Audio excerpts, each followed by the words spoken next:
তারা আমাদের কাছ থেকে কি শুনতে চায় জানেন?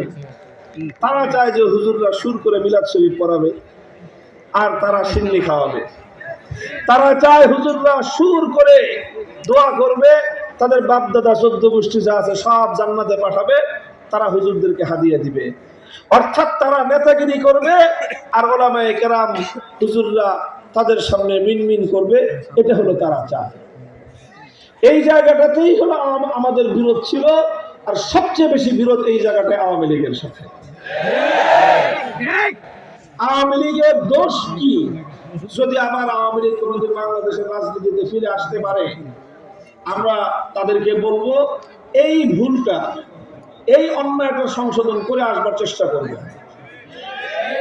সেটা হলো এই, তারা আলেম ওলামাদেরকে মসজিদের মিম্বারে দেখতে পছন্দ করে, মসজিদের মেহরাবে আলেম ওলামারা থাকুক, এটাতেও তাদের আপত্তি নাই। হুজুররা মিলাদ পড়ুক, খতম পড়ুক, এতে তাদের আপত্তি নাই। হুজুররা গিয়ে আপনার কবরস্থানে বাপদাদার রুহের মাগফিরাতের কামনা করে দোয়া করুক, এতে তাদের আপত্তি নাই। তাদের আপত্তি হলো ওলামায়ে কেরাম যখন কুফরি মতবাদ, ধর্ম নিরপেক্ষতা নিয়ে কথা বলে, তখন তাদের সারা গায়ের মধ্যে আগুন জ্বলতে শুরু করে। অন্যরা বলে বলো হুজুররা কেন বলবে, হুজুরদেরকে এত সাহস দিল কে? এই হলো তাদের মনোভাব। এই একটা জিনিস, তারা ওলামায়ে কেরামের নেতৃত্বকে বরদাস্ত করতে পারে না।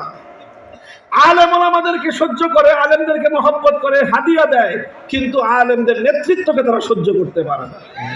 এটা হলো আওয়ামী লীগের সবচেয়ে বড় সমস্যা।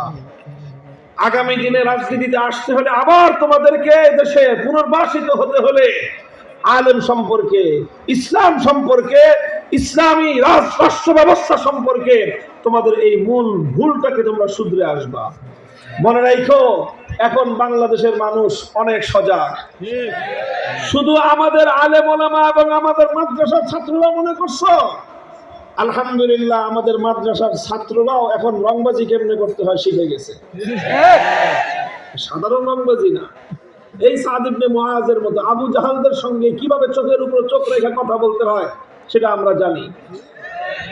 আবু জাহালদের সঙ্গে কিভাবে চোখের উপর চোখ রেখে কথা বলতে হয়, তাদের কথার জবাব, পাল্টা জবাব কিভাবে দিতে হয়, সেটাও আমাদের মাদ্রাসার শিক্ষার্থীদের শিখে ফেলেছে।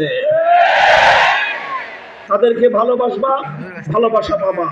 আমি বলি আমাদের মাদ্রাসার ছাত্রদেরকে দয়া করে কেউ করুণার দৃষ্টিতে দেখবেন না, ভালোবাসার দৃষ্টি নিয়ে তাকাবেন, মহব্বতের দৃষ্টি নিয়ে তাকাবেন। আমাদের কাছ থেকে মহব্বত আর ভালোবাসা পাবেন। আর যদি মনে করেন যে মাদ্রাসায় যারা পড়ে তারা সব আপনার করুণার পাত্র, তাহলে আপনার ওই করুণার উপর আমরা পেশাব করতে রাজি না। ভালোবাসবেন, ভালোবাসা পাবেন, মহব্বত করবেন, ভালোবাসা পাবেন। হাত বাড়ায় দিবেন, হাত আমরা বাড়ায় দিব। হ্যান্ডশেক করতে চাইবেন, আমি হ্যান্ডশেক করব। মুআনাকা করতে চাইবেন, আমি গলা মেলাবো। কিন্তু আমার দিকে যদি আপনি চোখ তুলে তাকায় কথা বলবার চেষ্টা করেন, সে চোখ আমরা উপরে ফেলবার চেষ্টা করব। কথাটা হলো এই জায়গায়।